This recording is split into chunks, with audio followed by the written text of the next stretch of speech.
Hi friends, तो आज मैं लेके आई हूँ 2015 में रिलीज हुई मूवी और इस मूवी का नाम है द रेवेनेंट और इस मूवी का IMDb रेटिंग है 8 आउट ऑफ 10। तो चलिए वीडियो को शुरू करते हैं। मूवी की शुरुआत सन 1823 से होती है, जहाँ पर यह दिखाया जाता है कि एक बड़े घने जंगलों में 45 लोग हैं और ये सारे के सारे जानवरों का शिकार करके उनके खालों को बेच के उसका व्यापार करते हैं। वहीं पर एक आदमी होता है जिसका नाम ह्यूज ग्लास होता है और उसका बेटा हॉब है। ये सारे के सारे जब जंगल में होते हैं तभी इन पर आदिवासी के लोग हमला करते हैं। आदिवासी इन पर इसलिए हमला करते हैं क्योंकि आदिवासी का जो सरदार होता है उसकी बेटी को किसी ने किडनैप कर लिया होता है, इसलिए वो गुस्से में आकर उन लोगों पर हमला करने लगता है।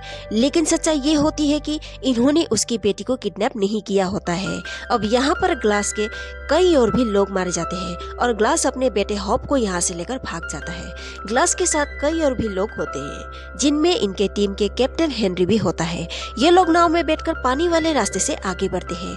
थोड़ा आगे जाने के बाद ग्लास इन सभी से कहता है कि अगर हम ऐसे ही पानी वाले रास्ते से आगे बढ़ते रहे तो हम जल्द ही उन आदिवासियों का शिकार बन सकते हैं, इसलिए हमारे लिए ये बेहतर होगा कि हम लोग जंगल वाले रास्ते से जाएं।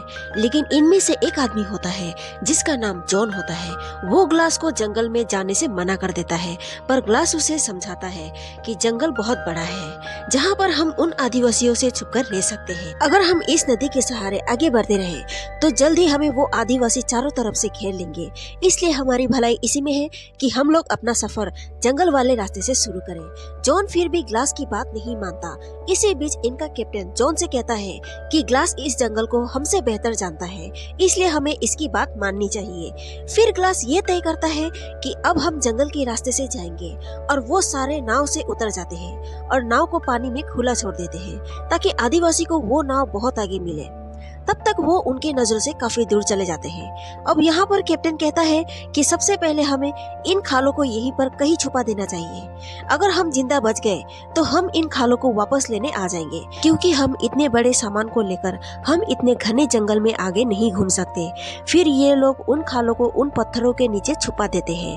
अब ये सारे के सारे जंगल में चलना शुरू कर देते हैं और यहाँ पर एक और बहुत बड़ी समस्या ये होती है कि यहाँ की ठंड बहुत खतरनाक होती है और ठंड की मौसम आने वाली है। इनका रास्ता कई हफ्तों का है, पर इन्हें उस ठंड का सामना करना पड़ेगा।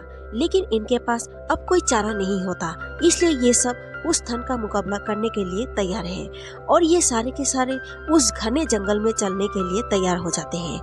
अब इन सब को जंगल में चलते चलते रात हो जाती है और सभी लोग जंगल में ही सो जाते हैं। अगले सुबह ये दिखाते हैं कि इनकी नाव छोड़ने का जो फैसला था वो बिल्कुल सही था, क्योंकि आदिवासी इनकी नाव तक पहुंच जाते हैं।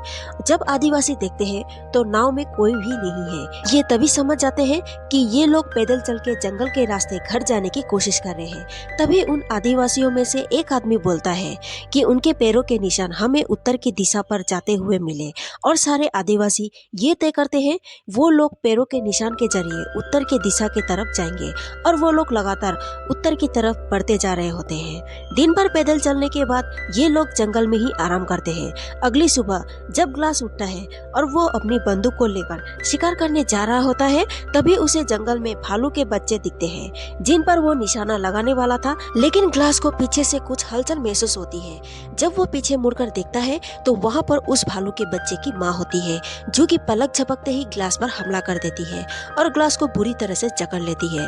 वो उस पर काफी वार करती है और ग्लास को कुछ समझ में नहीं आता कि उसके साथ क्या हो रहा है, मगर खुद को काबू में रखकर वो बिल्कुल बेजान होकर जमीन पर लेट जाता है। वो कुछ आवाज नहीं करता, जिससे कि भालू को लगता है कि शायद वो मर चुका है, इसलिए वो ग्लास को वहीं छोड़कर अपने बच्चों के पास जाने लगती है। इसी मौके के फायदा देकर ग्लास अपने पास रही बंदूक को उठा के भालू को मारने लगता है, लेकिन वो भालू एक बार फिर से ग्लास पर हमला कर देती है। तभी ग्लास भालू को बंदूक से मार देता है। उसे गोली लग भी जाती है, लेकिन वो भालू गोली लगने की वजह से और भी ज्यादा गुस्सा हो जाता है और ग्लास के गले को चीर देता है।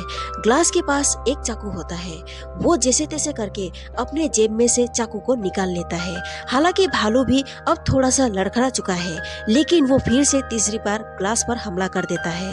जब भालू ग्लास को मार रहा होता है, ग्लास भी लगातार भालू को मार रहा होता है और ग्लास उस भालू को मारने में कामयाब हो जाता है और भालू वहीं पर मर जाता है। वही ग्लास भी बेहोश हो जाता है।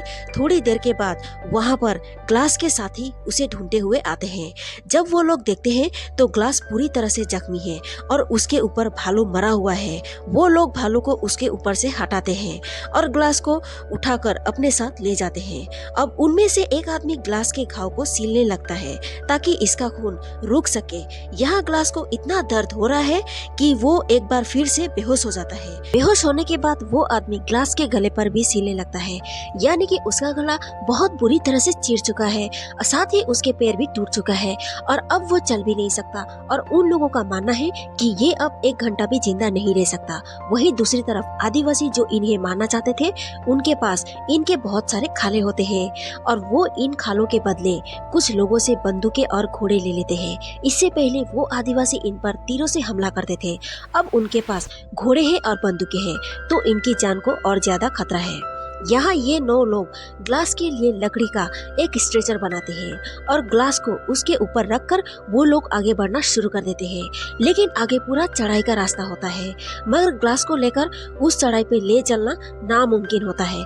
तभी इनका जो कैप्टन होता है वो अपने एक आदमी को बोलता है, ग्लास के मुंह पर कपड़ा रखो। दरअसल वो ग्लास को गोली मारने वाला होता है क्योंकि उसको लगता है ग्लास अब नहीं बच सकता। वो तड़प रहा होता है और उसको यहाँ से बाहर ले जाना नामुमकिन है। तभी ग्लास का बेटा बोलता है, ऐसा मत करो। इसके बाद कैप्टन को भी इसके ऊपर दया आ जाती है और ये ग्लास को नहीं मारता। लेकिन कैप्टन इन सब से कहता है कि जो भी ग्लास के साथ यहाँ रुकेगा उसे वो $70 देगा, क्योंकि ग्लास की वजह से इन सब की जान बची है और चाहते हैं कि ग्लास को नेचुरल डेथ मिले। जब ग्लास मर जाए तो इसका अंतिम संस्कार करके ये लोग भी वापस आ जाए। अब ग्लास का बेटा और एक लड़का कहते हैं कि हम यहीं रुकेंगे, हमें चाहे $70 मिले या न मिले। अब इन्हीं में से एक आदमी होता है जिसका नाम जॉन है। वो कहता है कि $70 बहुत कम है, मैं इस काम के लिए $100 लूंगा और यहाँ पर रुकूंगा, और कैप्टन इसके लिए मान जाता है। फिर ये 3 लोग ग्लास के साथ रुकते हैं और बाकी के लोग कैप्टन के साथ चले जाते हैं। अगले दिन जॉन एक जगह पर बैठकर ग्लास के मरने का इंतजार कर रहा होता है, लेकिन ग्लास जो कि इतनी बुरी हालत में होता है फिर भी वो अभी भी जिंदा रहता है। तो जॉन ग्लास के पास जाके ये बोलता है कि तुम मरते क्यों नहीं, तुम्हारी वजह से हम सबकी जान चली जाएगी और तुम अपने जान देके अपने बेटे की और हम सबकी जान बचा सकते हो, क्योंकि आदिवासी यहाँ पर आ गए तो हम सबको मार देंगे और अब मैं तुम्हारे नाक और मुंह बंद करने वाला हूँ। तुम अपने आंखें झपकाओ और मुझे ये करने के लिए अनुमति दो। लेकिन ग्लास अपनी आंखें नहीं झपकाता।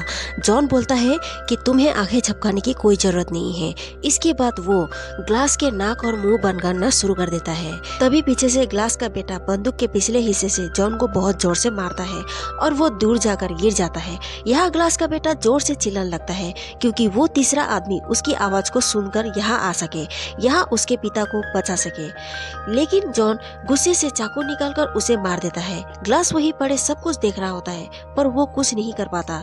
जॉन जल्दी से वो तीसरा आदमी आने से पहले ग्लास के बेटे की लाश को छुपा देता है। जब वो तीसरा आदमी आता है तो वो जॉन से कहता है कि हॉप कहाँ है। जॉन कहता है वो यहाँ पर नहीं आया। इधर ग्लास उस तीसरे आदमी को बताने की कोशिश करता है पर वो समझ नहीं पाता। थोड़ी देर के बाद जॉन फिर से परेशान हो जाता है क्योंकि ग्लास अभी भी मरने का नाम नहीं ले रहा। ये देखकर जॉन यहाँ पर एक और चाल चलता है। अगली सुबह जॉन ग्लास के कान में ये कहता है कि यहाँ से लगभग थोड़ी सी दूर पर आदिवासी है और वो लोग इसी तरफ आ रहे हैं। इस बात से वो लड़का डर जाता है। वो बोलता है हॉप कहाँ है और अभी तक क्यों नहीं आया। जॉन उसे कहता है अगर हमें अपनी जान बचानी है तो हमें इन 2 बाप बेटों को यही छोड़कर यहाँ से हमें जाना होगा। इसके बाद वो लड़का ग्लास के बारे में कहता है कि ग्लास जिंदा है। हमने कैप्टन से वादा किया था कि इसके मरने के बाद हम इसके अंतिम संस्कार रीति रिवाज से करके यहाँ से निकलेंगे। ये सुनने के बाद जॉन ग्लास को बहुत बुरी तरीके से खींचता है, जो कि उसके पूरे शरीर में घाव होता है और वो दर्द से चिल्ला रहा होता है। और जो सामने उसने गड्ढा किया होता है उस गड्ढे में ग्लास को ले जाकर उसके ऊपर मिट्टी डाल दिया होता है। वो लड़का कहता है कि ये तुम क्या कर रहे हो। जॉन कहता है कि ये आज नहीं तो कल मर ही जाएगा, जैसे कि हमने वादा किया था कि इसका अंतिम संस्कार पूरे रीति रिवाज से किया जाएगा, तो मैं इसके ऊपर मिट्टी डाल रहा हूँ। वो उस पर थोड़ा सा मिट्टी डालकर वहाँ से चला जाता है और उस लड़के को भी कहता है तुम जल्दी से आ जाओ। हालांकि वो लड़का नहीं जाना चाहता, लेकिन उसके जान को भी खतरा है और वो ग्लास के ऊपर एक बोतल रखकर वो वहाँ से चला जाता है। उसे नहीं पता होता कि जॉन झूठ बोल रहा है और आसपास कोई आदिवासी नहीं होते। और अब यहाँ पर ग्लास अकेला है और वो थोड़ी देर बाद ग्लास उस गड्ढे से निकलने की कोशिश करता है। वो रेंगते हुए अपने बेटे के लाश के पास जाता है। यहाँ आकर वो बहुत रोता है क्योंकि इसको इस बात का पछतावा होता है कि ये अपने बेटे को नहीं बचा सका। थोड़ी देर के बाद ग्लास ये डिसाइड करता है कि ये यहाँ से इसी तरह से जंगल से बाहर निकलेगा, फिर वो अपने बेटे का बदला लेगा। इसके बाद इसे भूख लगती है। वो रेंगते हुए एक जगह पर पहुंच जाता है जहाँ पर मछली का एक हड्डी पड़ा होता है। वो हड्डी तोड़कर देखता है तो उसमें कुछ सूखा हुआ मांस मिलता है। वो उसे निकाल कर खा लेता है। फिर वो रेंगते हुए वो एक नदी के किनारे तक पहुंच जाता है और वो जैसे तैसे करके उस नदी तक पहुंचकर वो एक बोतल में पानी भरकर पीने लगता है। लेकिन जैसे ही ये पानी पीने लगता है, सारा पानी इसके गर्दन से निकल जाता है क्योंकि भालू ने उसके गर्दन को चीर दिया था। ग्लास को लगता है कि अब इसने अपने गर्दन का जख्म नहीं भरा तो ये कुछ भी नहीं खा पाएगा। इसलिए इसको यहाँ पर एक आइडिया आता है कि वो बारूद को थोड़ा सा गर्दन में, यानी कि जहाँ पर उसके घाव होते हैं वहाँ पर लगाता है और आग जलाकर एक आग की चिंगारी से अपनी गर्दन में आग लगाता है, जिसमें बारूद जल के चिंगारी पैदा होती है। उस चिंगारी से उसकी गर्दन जल जाती है। वो इसलिए करता है ताकि उसके गर्दन की स्किन चिपक जाए। जैसे ही उसमें आग लग जाती है उसे बहुत दर्द होता है और ग्लास बेहोश हो जाता है। इधर हम देखते हैं कि कैप्टन और बाकी बचे हुए लोग केम के पास पहुंच जाते हैं और उस तरफ जॉन और उसके साथ में रहा लड़का भी केम की तरफ बढ़ते जा रहे थे। अब यहाँ पर ग्लास, जो कि पहले से काफी जख्मी होता है, उसे उसके सामने आदिवासी नजर आते हैं। वो आदिवासी ग्लास को दूर से देख लेते हैं और उस पे हमला कर देते हैं। लेकिन ग्लास, जो कि ठीक तरह से चल भी नहीं पा रहा था, इसलिए वो आदिवासियों से बचने के लिए नदी में कूद जाता है। यहाँ पर नदी के पानी बहुत ठंडा होती है। ग्लास खुद को आदिवासियों से बचाते हुए वो दूसरे नदी के किनारे तैरते हुए पहुंच जाता है और ग्लास कुछ दिन उसी नदी के किनारे में रहता है। उसको वहाँ पर रहे काफी दिन हो चुके हैं तो उसके घाव भी भर चुके हैं और वो लकड़ी के सहारे थोड़ा थोड़ा करके चल भी सकता है। यहाँ पर ग्लास को खाना नहीं मिलता, लेकिन उसको पानी की कमी नहीं होती। फिर वो कभी कभी मछली पकड़कर खा लेता है जिससे वो अपने आप को जिंदा रख सके। जब वो रात को सो रहा होता है तभी उसको वहाँ पर आग जलते हुए नजर आता है।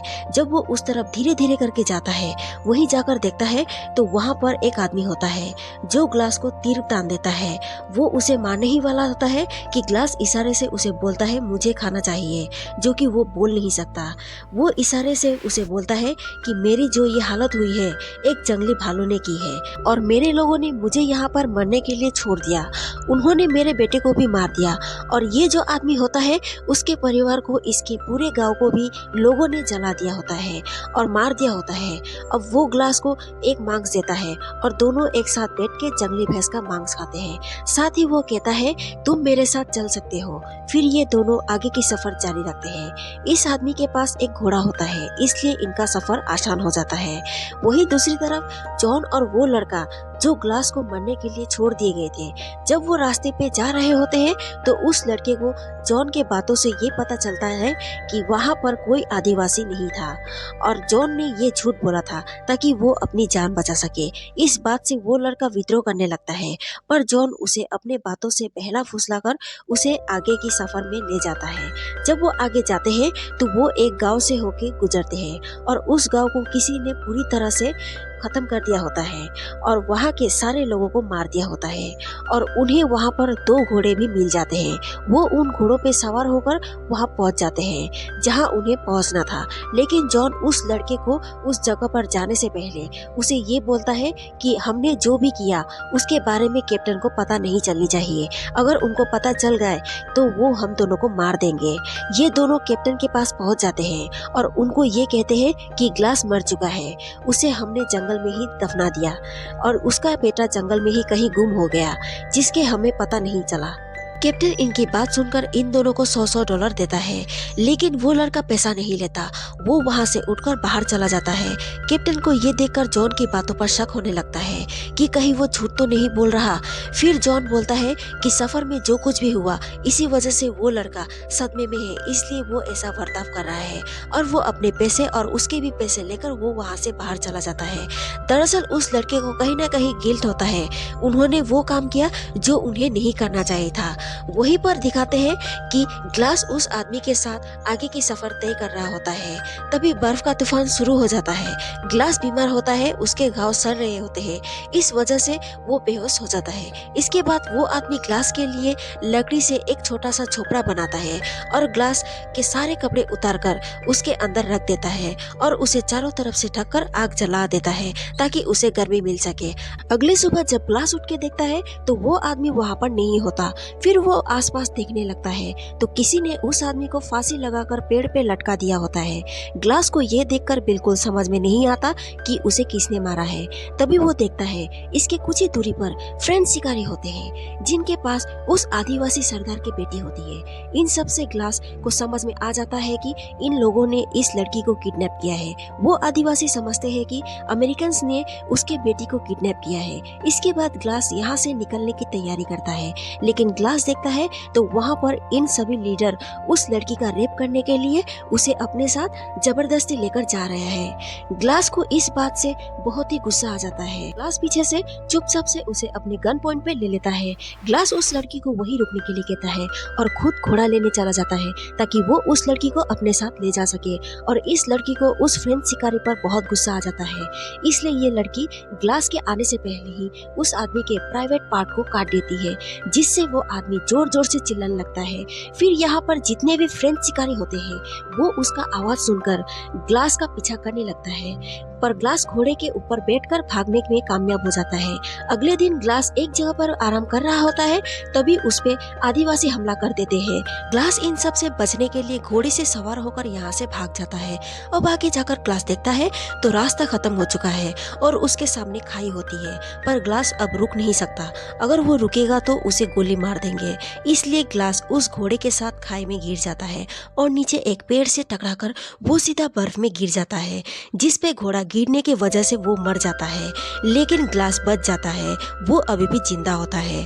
भले ही ग्लास पहाड़ से गिरकर नहीं मरा, लेकिन वो ठंड से नहीं बच सकता, क्योंकि वो जब वहाँ से आदिवासियों से बचकर भाग रहा था तो भालू की खाल जिसको पहनकर वो सोता था वो वहीं पर रह गई थी। इसलिए अब ये ठंड से बचने के लिए इस घोड़े का सहारा लेता है। ग्लास मरे हुए घोड़े के पेट को चीरकर उसमें से सारे आंतों को बाहर निकालकर उस घोड़े के पेट के अंदर ही सो जाता है ताकि ये इस ठंड से खुद को बचा सके। ग्लास पूरी रात इस घोड़े के अंदर सो के रात गुजारता है।